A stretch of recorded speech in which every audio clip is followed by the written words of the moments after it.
Yeah, we're back on Get Up. Mike McCarthy introduced yesterday as the newest head coach of the Pittsburgh Steelers, just the fourth they've had since 1969. He's taking over after Mike Tomlin stepped down following 19 seasons. McCarthy, and this was really actually quite beautiful. Listen to how emotional he was talking about returning to the city where he grew up and fell in love with football.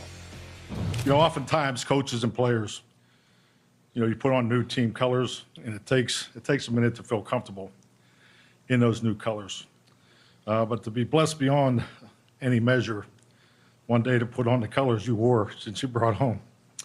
I apologize. This city, this franchise, this fan base means the world to me. Because Pittsburgh's my world, and it's just awesome to be back here. In your best case scenario, do you want Aaron Rodgers back as your quarterback next year? That's nice the way he asked that, right? That was slick. But I mean, definitely. I mean, I don't see why you wouldn't. I was able to sit back and watch the games. I watched most of the Pittsburgh games on TV, and I thought he was a great asset for the team. Okay, so first and foremost, we wanted to play that beginning part because sometimes I think we overlook the fact that these are human beings and they have emotions, and this is a very big deal for him. He's from Pittsburgh, and carries that on his sleeve even as they beat the Steelers in the Super Bowl 15 years ago or whatever it was. So I wanted that in because I just thought it was very nice. Now we get to the business at hand. You heard him say he wants Aaron Rodgers back.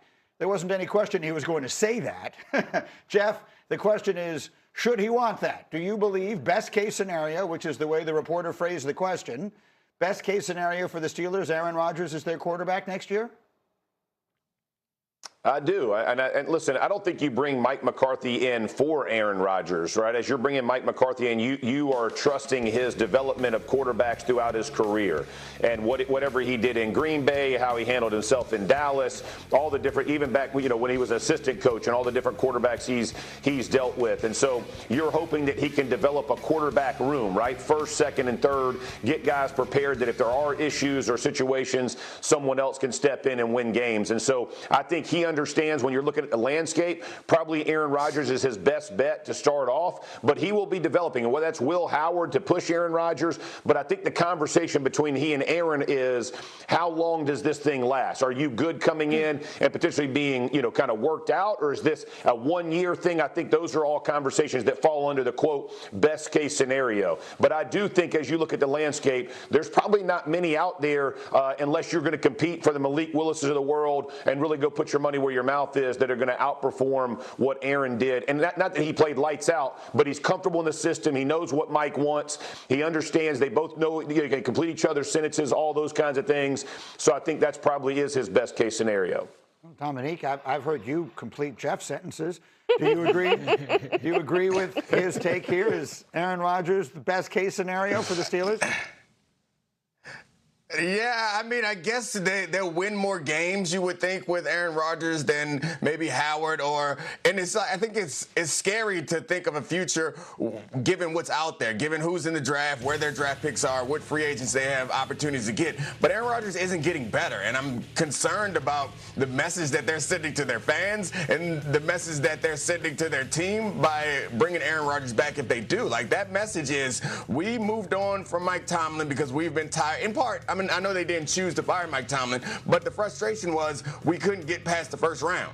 Bringing Aaron Rodgers back, I think, sends the message that we think we're going to make a run for the Super Bowl. Aaron Rodgers isn't a decision for the future. Yeah. He's not getting better than he was last year. This team is not a championship contender. So the tough part for me is I don't have an alternative to present to them that feels like they're going to win more games as a result. But I feel like Aaron Rodgers is not the answer. Like, at some point, they're going to have to rip the Band-Aid off and make a transition to another quarterback or another plan. So when Neek says, I don't know what the solution is, that's part of the problem. Because keep in mind, 3 weeks ago, the Steelers did not expect to be in this position of needing a new head coach. They didn't think Mike Tomlin would be walking away, number one. It's similar to Buffalo, where the fans were told, they're going to try to find a new voice. Like, we're going to do this, and now the voice is just Mike McCarthy. I love the feel-good story of this. Having covered this team, having watched this team over the years, I'm just wondering, what is the long-term plan? Because Aaron Rodgers for this year makes sense. I think under Mike McCarthy, this offense will be better. But who is taking over? You have a 62-year-old head coach saying, I would definitely love to have a 42 to 43-year-old quarterback. That is not a process for long-term success. He had 3 interviews. I'm told he did very well in all 3 of those interviews. And you could see during those sound bites why. He's so charming, and he is a winning coach. What he also says is that he doesn't just look at quarterback. He looks at quarterback room, which I thought was really interesting. And he was very, very positive on 6th-round pick Will Howard out of Ohio State. So McCarthy at his press conference mentioned Will Howard, and I can tell you, from the folks I spoke with in Pittsburgh who have some influence on how this was going to go as far as the coaching hiring process went, McCarthy blew them away, not only with his feel-good, sentimental Pittsburgh boy come home, but hey, you look at Aaron Rodgers and you look at Brett Favre and what I was able to do with those guys. You look at what I was able to do with Dak Prescott. You look at when Dak Prescott got injured. Quarterback room, no one has a greater grasp on it, and I believe in your 6th-round pick, Will Howard. What's interesting is last year, they passed on Jackson Dart. They passed on Shedeur Sanders. They passed on all these players. Will Howard they selected. Let's see if he's the guy. All right, so the quarterback room might have Aaron Rodgers in it. We'll wait and see. We have lots of football as we continue. Let me run the floor, though, through some of the Denver Broncos. Won the opening coin flip in the Super Bowl and should have elected to go home. They were obliterated by the 49ers 55-10. Joe Montana threw 5 touchdowns, 3 to Jerry Rice. It was the 3rd time in 4 years that John Elway dragged a lesser team to the Super Bowl and got beat. He would, of course, go on to win 2 in the twilight of his career, but this was apex San Francisco football. In the meantime, let's sort of spin it way forward to this draft class of a couple of years ago, because, guys, it's shaping up to be awfully impressive. Caleb Williams, obviously the run this year. Jaden Daniels, the run last year. Drake May is in the Super Bowl. Bo Nix, for all we know, might be in the Super Bowl right now if he hadn't broken his ankle. Michael Penix, we have the injury concerns, and obviously things have not started particularly well with J.J. McCarthy, but it's early yet. It brought up an interesting question on our post-show call yesterday, and I'm just going to throw it to the guys. Dominique Foxworth, if you were to recast that draft right now, if you were drafting those quarterbacks, knowing everything we know this minute, in what order would you take the top 3? Which would be your top 3 picks? Yeah, I think I go Drake, Jaden, then Caleb. I think Jaden's injury obviously took a step back, but I think the year removed from what he did last year was really impressive. The only reason why he was not in MVP conversations as a rookie was because Josh and Lamar went completely insane, and then Jaden also balled out in the playoffs. So yeah, I give Drake May the nod right now because Jaden was unhealthy this season, but I still think when he comes back, if he's healthy, what he did last year with the roster that he had is impressive enough for me to expect him to still be up there with Drake May. Jeff. I think I have a similar, but I would flip the Drake. I would have Drake May 1. I would have Caleb Williams 2, and then Jaden Daniels for me being 3. And I just think Caleb Williams took a massive step forward this season with Ben Johnson at the helm. You saw some things that he was capable of doing and some of the plays he's capable of making.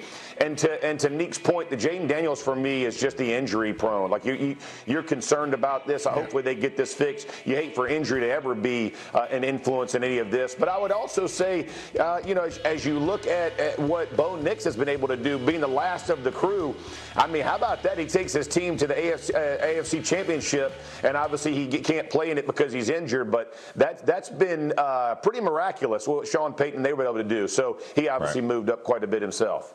I find the list fascinating because we've gone through the 04 draft, and it was Eli, Rivers, and Roethlisberger, and there's always J.P. Lossman hanging around. Right. And then in 18, you had Lamar and Josh Allen and Baker and Darnold, and then there was, okay, but there's also Josh one more. Rosen. Josh Rosen is on it.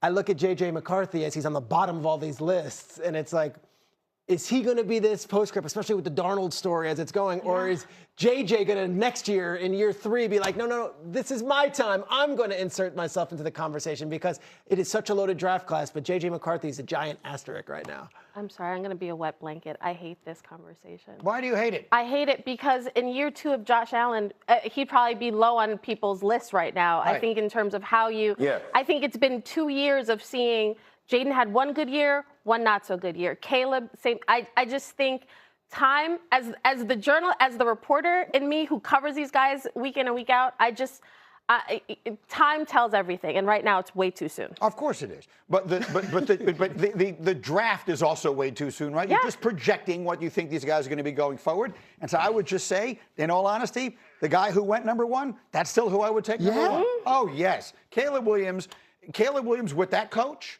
I think Yes. you're asking me who it is that could become the next Andy Reid and Patrick Mahomes of the NFL, and obviously you want to talk about premature, but with that coach and that skill set, having seen it for 1 year, I think Caleb Williams. If I were doing the whole thing again, why are you laughing at that? Because it's premature, just a little. Because my favorite part is you're taking Drake May and acting like Mike Vrabel doesn't have it. Don't worry about he and Mike Vrabel. They couldn't do anything. I love that you're married to a Chicago Bears fan, and obviously the bias comes along here. So no doubt, I respect way too early for any of it, but I do like that. I resent the implication. Green trying to get his Friday lined up. I see you, Green, man. Get that Friday set. We will continue to rumble about this, and that reminds me that coming up this Saturday,